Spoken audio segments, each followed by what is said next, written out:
आज आपण सोया चिली मस्त आणि कुरकुरीत कशी बनवायची ते पाहणार आहोत आणि यामध्ये मी तुम्हाला काही टिप्स आणि ट्रिक्स सांगणार आहे आणि ज्यांना सोया खायला आवडते त्यांच्यासाठी ही परफेक्ट डिश आहे। तर बघूया आपण ही सोया चिली डिश कशी बनवायची। मी आता इथे 2 ग्लास गरम पाणी करून घेतले। याच्यामध्ये आपण 1 चमचा हे मीठ टाकून घ्यायचं आहे आणि यामध्ये आपल्याला 1 बाउल हे सोयाबीन टाकायचं आहे। हे सोयाबीन आपल्याला मार्केटमध्ये इझिली मिळतं आणि आता बघू शकता आपल्याला याला 2 मिनिटं या पाण्यामध्ये ठेवून गॅस बंद करून टाकायचा आहे आणि याला परत त्याच पाण्यामध्ये 5 मिनिटं ठेवायचे आणि 5 मिनिटं झाल्यानंतर आपल्याला हे सोयाबीन एका गाळणीमध्ये काढून घ्यायचे जेणे की आपल्याला त्याच्यामधलं जे पाणी आहे ते पाणी पूर्ण काढून घ्यायचं आहे। आणि तुम्ही मला अजून सबस्क्राईब केलं नसेल तर लगेच करून घ्या आणि बेल आयकॉन ऑन करायला विसरू नका, म्हणजे मी जेव्हा व्हिडिओ अपलोड करेल तेव्हा तुम्हाला त्याचं नोटिफिकेशन येईल। आणि आता आपले इथे सगळे सोयाबीनमधून पाणी काढून झालेलं आहे। तर आता बघू शकता तुम्ही आपले हे सोयाबीन याच्यामध्ये बिलकुल पाणी नाही आहे। जेवढं तुम्हाला शक्य होईल तेवढं त्यातून पाणी काढून घ्या, म्हणजे आपले जे मसाले आहेत ते मसाले मस्त त्याला कोट होतील। त्यासाठी आपल्याला पूर्ण पाणी काढून घेणं खूप महत्त्वाचं आहे। तर यामध्ये आपण 1 चमचा हा सोया सॉस टाकून घ्यायचा आहे आणि 1 चमचा हा लाल मिर्च पावडर टाकायची आणि हे सगळं दोन्ही मिक्स करून घ्यायचं आहे मस्त।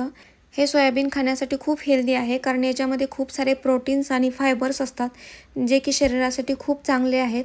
आणि आता तुम्ही बघू शकता आपले हे मसाले मस्त मिक्स झालेले आहेत आणि याच्यामध्ये आता आपण 4 चमचे कॉर्नफ्लॉवर मिक्स करणार आहोत। तुम्ही इथे मैदासुद्धा यूज करू शकता, मी इथे कॉर्नफ्लॉवर टाकलेला आहे।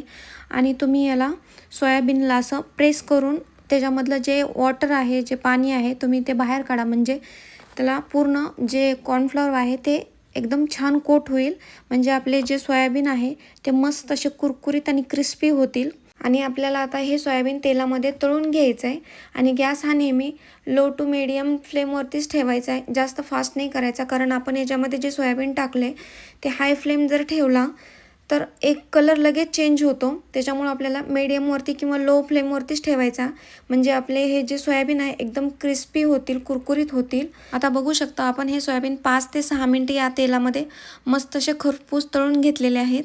आता तुम्ही बघू शकता हे एकदम क्रिस्पी झालेले आहेत, एकदम खरपूस झालेले आहेत, एकदम जबरदस्त। आणि अशाच प्रकारे आपलं जे राहिलेलं सोयाबीन होतं ते सुद्धा सोयाबीन तेलामध्ये टाकून 5-6 मिनिटं ठेवून त्याला काढून घ्यायचं आहे। जे शाकाहारी आहेत ना त्यांच्यासाठी ही सोया चिली डिश अगदी परफेक्ट आहे, एकदम जबरदस्त। आणि ही डिश एकदम परफेक्ट हॉटेलसारखी बनणार आहे आपली। तर बघू शकता आपले हे सोया चिली सगळे आपण काढून घेतलेले आहेत आणि तुम्ही बघू शकता एकदम क्रिस्पी आणि कुरकुरीत झालेले आहेत। आणि याला आता आपल्याला सॉस बनवायचा आहे, तो कसा बनवायचा ते बघूयात। मी पॅनमध्ये 2 चमचे हे तेल टाकले आणि त्याच्यामध्ये बारीक कट करून हा लसूण टाकला आहे आणि याला आपल्याला तेलात फ्राय करून घ्यायचं आहे मस्तपैकी। आणि याच्यासोबत मी 1 चमचा हे आलं बारीक कट करून घेतलं आहे आणि याला सुद्धा आपल्याला फ्राय करून घ्यायचं आहे। याला आपल्याला जास्त वेळ फ्राय नाही करायचं, फक्त 1 मिनिट फ्राय करून घ्यायचं आहे।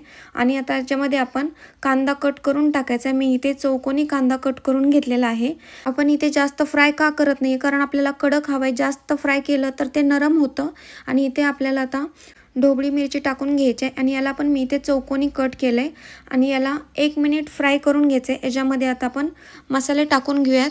इथे मी चिली सॉस टाकला आहे 1 चमचा आणि 1 चमचा हा टोमॅटो सॉस टाकायचा आहे आणि 1 चमचा सोया सॉस टाकून घ्यायचा आहे आणि याला पूर्ण मिक्स करून घ्यायचं आहे आपल्याला। मी इथे थोडीशी जिरे पण यूज केलेले आहेत आणि याच्यामध्ये मी 2 चमचे हे कॉर्नफ्लॉवर घेतले आणि त्याच्यामध्ये थोडंसं पाणी टाकून आपल्याला हे मिक्स करून त्याच्यामध्ये टाकून घ्यायचं आहे, जेणे की आपली ग्रेव्ही जी आहे ती एकदम परफेक्ट होईल आणि मस्त होईल। आता आपल्याला इथे सगळं मिक्स करून घ्यायचं आहे आणि तुम्हाला जर त्याची ग्रेव्ही जर जास्त हवी असेल तर तुम्ही इथे जास्त थोडा कॉर्नफ्लॉवर यूज करू शकता। मला इथे जास्त ग्रेव्ही पातळ करायची नाही आहे, त्याच्यासाठी मी थोडाच कॉर्नफ्लॉवर यूज करते।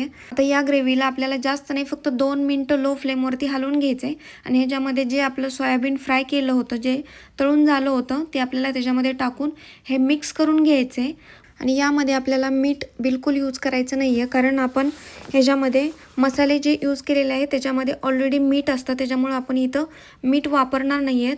आणि इथे बघू शकता आपली इथे गरमागरम सोया चिली बनवून तयार आहे, अगदी हॉटेल स्टाईल, एकदम जबरदस्त आणि टेस्टी झालेले आहे। तुम्ही मला कमेंट करून नक्की सांगा तुम्हाला ही रेसिपी कशी वाटली आणि अशाच टेस्टी रेसिपींसाठी माझ्या चॅनलला सबस्क्राईब करायला विसरू नका. तर भेटूयात अशाच पुढच्या रेसिपीमध्ये.